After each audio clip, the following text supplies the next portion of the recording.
day 44 of my trip, and this is my second last day in the snow here in Japan. Now, the boys left yesterday, and I have to change rooms today. I was meant to leave today as well, but we've got 35 centimeters coming tonight, so I had to stay around for another night. Managed to find a hotel for like $85, and pretty much the cheapest I could find anywhere on the resort. So I've got the rest of my trip here in Japan, and I have nothing booked. So today is a washing day and getting some shit booked. Now you're probably thinking, Aiden, you've had months to book this trip. Why leave it to the last second? Because I love stress and anxiety and putting myself on that unnecessary pressure. But anyway, now the procrastination station's in full swing, let's go get some lunch. The object of this lunch is to find something fucking cheap because I've spent way too much money lately. So we got a bao bun for $2.50. Yum yum. And then we're going to get a sandwich from the convenience store. This is $2.75. Pretty cheap lunch in my books. Now back to business. Put my slides on and getting the washing in the dryer. 100 yen for 40 minutes. I'm so doubtful it's going to dry in time. But we'll see. So I got back now and we're booking all of my stuff. So I'm leaving Giselle Onsen tomorrow and heading off to Kyoto. Look at this. If you want to find somewhere cheap to go in Japan particularly, go on Google Maps, put your destination and put lowest cost. It'll pop up with a pretty long journey, but it'll be the cheapest one you can find. And this one for me was an overnight bus. Now hey, I hate overnight buses, but they're wicked for one good reason. Typically they're very, very cheap. And also you save money on accommodation for one night. So the one I picked was $74 and the train was about $150. So you factor in that's like half the price plus no accommodation for the night. So it's like even cheaper again.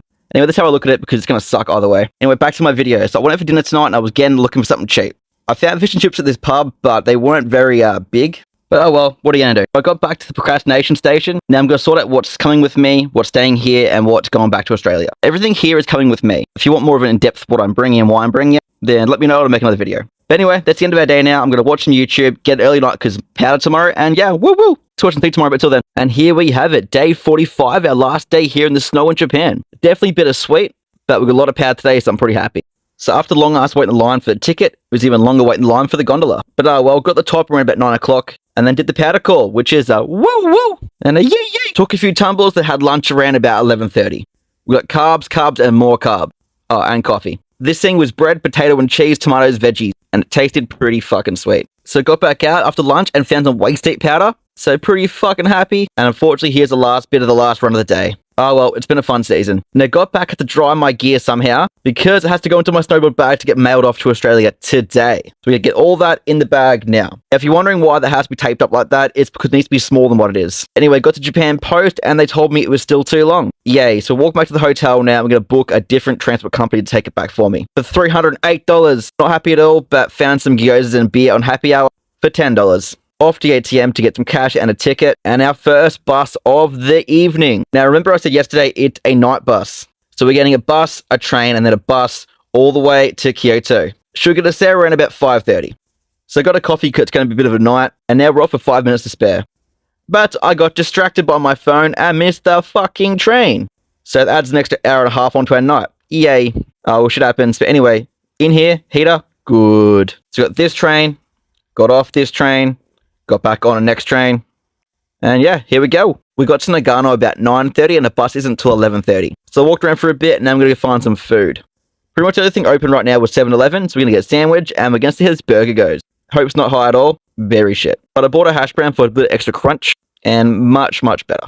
Passable. Then after that, sat there for an hour and a half before getting on the nighttime bus all the way to Kyoto. Next time I see you in the morning. Thanks for watching, see you tomorrow, but until then, welcome to Backpacking on a Budget. It's currently 5:30 AM, minus 3 degrees, and we just got a nighttime bus from Nagano to Kyoto. So first things first, secure some breakfast. We got 2 muffins, a hash brown, and a coffee for under $7. I mean, you can't beat that price.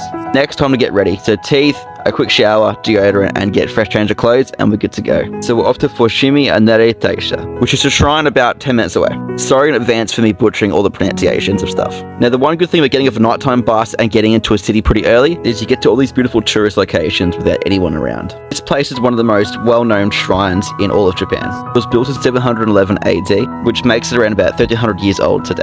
Just walking through and looking at stuff, you can easily feel the power and the significance of this place. It's pretty unreal, and if you get the opportunity, I highly recommend going here. I spent about 2.5 hours walking around here checking everything out. But seeing as I'm running off 2 hours sleep, it's time for a bit of coffee and then going off to the next destination. On the way to the next destination, I decided to stop at the hostel and drop off my bag. Also, in my bio, there's my Instagram link there. If you want to know what I'm doing before I post my videos, go over there and give me a follow. I post photos like a day or two beforehand. If not, just keep watching. So after dropping my bag off, it was time for a bit of lunch. We're hitting up 7-Eleven, we're going to look for something cheap. So we get sushi for one and then pizza, boom, coming in at a whopping 375 yen. But now one one of the hardest things in Japan is trying to find somewhere to eat your food. So today's location is eating on the steps. But after lunch, we're heading up to a Buddhist temple. I can't really pronounce this one, but it's up on the screen for you to see here.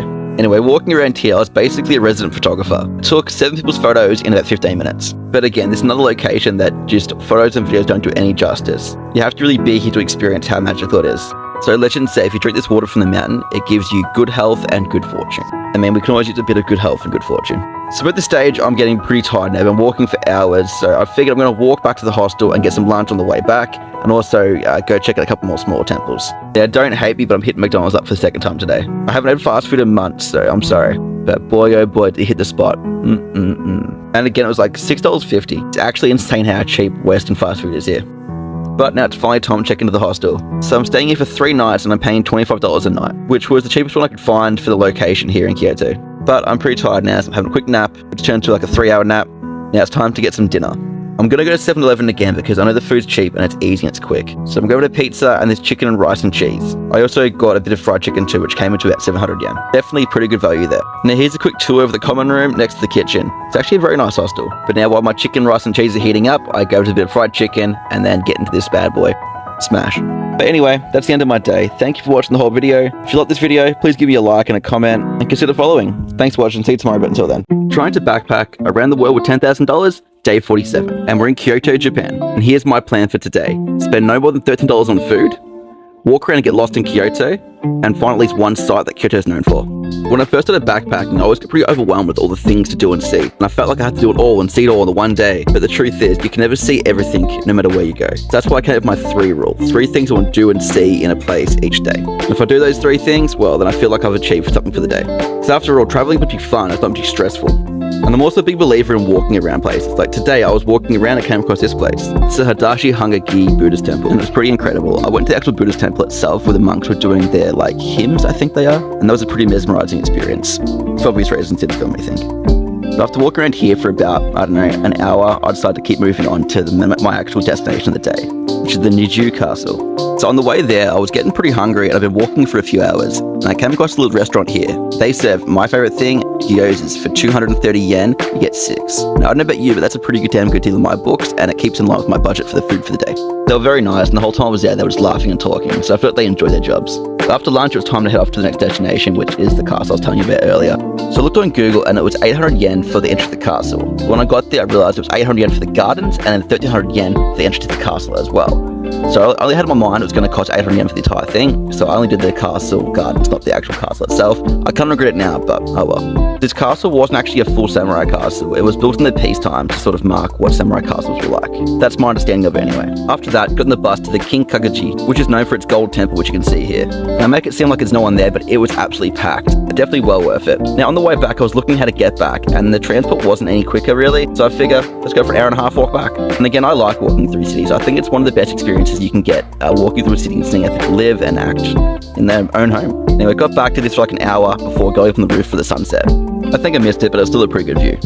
Then after that, we shower and then going to get something for dinner. Walked something like 17 kilometers today, which is insane. Want something pretty substantial. I'm going to get broccoli, noodles, and I'm going to buy some fried chicken to put with it. A beer was from the other day as well. This is dinner. I'm going to put the broccoli in the microwave, going to put the noodles in the pan, going to put the fried chicken in the microwave afterwards, put it all together, and that's what we get. Thanks for watching, guys. See you tomorrow, but until then.